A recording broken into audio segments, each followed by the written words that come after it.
Hi, I'm Dr. Bertice Berry, and I need to tell you a story.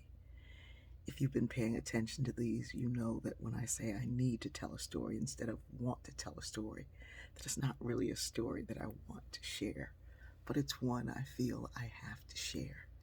If you know me, you know that I love my church, my congregation. I'm an Episcopalian, and I love my community. I love the liturgy. I love the history. I love my family. I love this family that I belong to.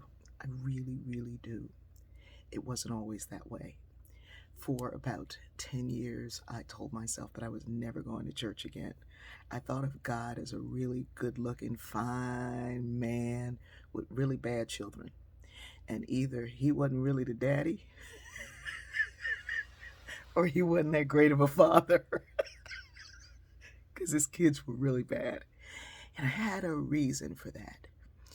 Years before, I belonged to a church that was, by all appearances, a really beautiful community of people who were steeped in doing good. We fed the hungry and homeless. We worked in prisons. We did community work. We read to children. We provided books and glasses.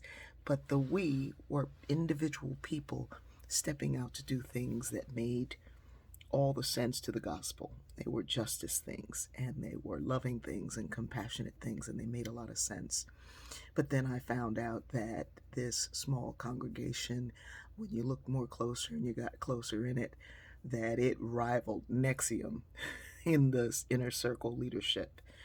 One night, my pastor called me, and the conversation was highly suggestive, and it was really late, and I don't do late. And I thought, well, maybe that didn't really happen.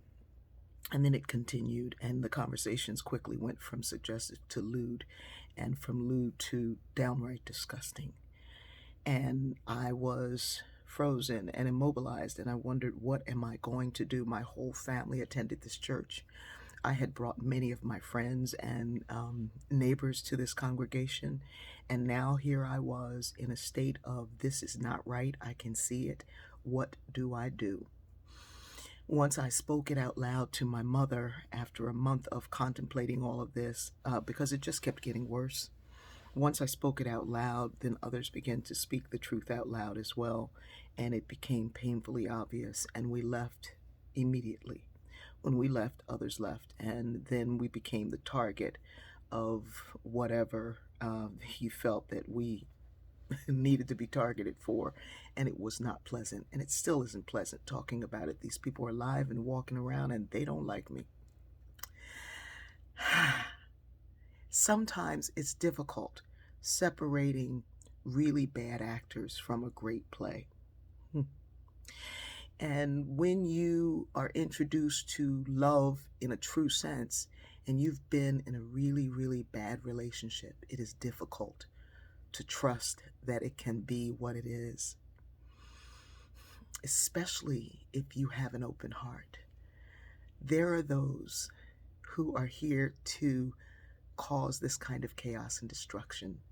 I know about beauty thieves because I've seen them up close. But if you have a light to shine, you have to find a way to shine it.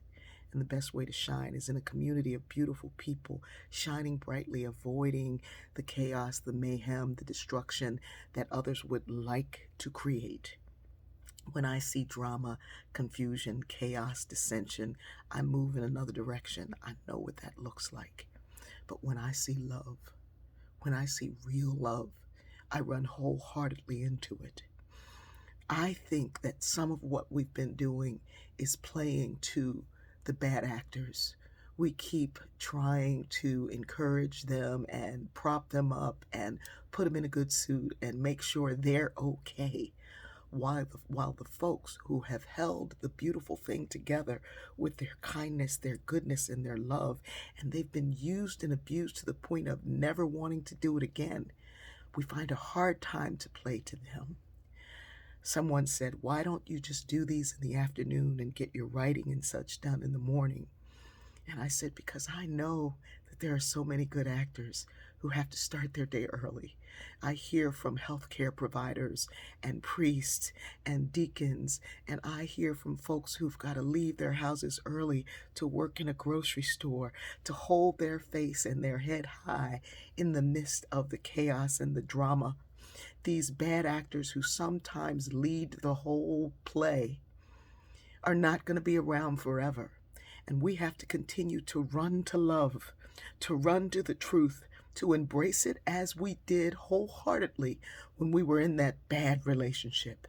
Everything you gave trying to convince someone that you were worthy, now that you're standing in a space that is worthy of you, that recognizes who you are and loves you truly, take down your guard, open your heart, and embrace the truth that is before you, that love always wins. This is not an easy story to tell, but it's an honest story. And it's an honest story about who we are and what we're going through. I'm watching too many good people get sucked up into a cult of personality, of belief that we have to stand around and guide one bad actor who says that they represent what we believe in. You know the truth. You feel it in your heart. But I'm not going to talk to you forever. I'm going to talk to those who get on this love train right now. But don't you worry. There's another train coming. I love you.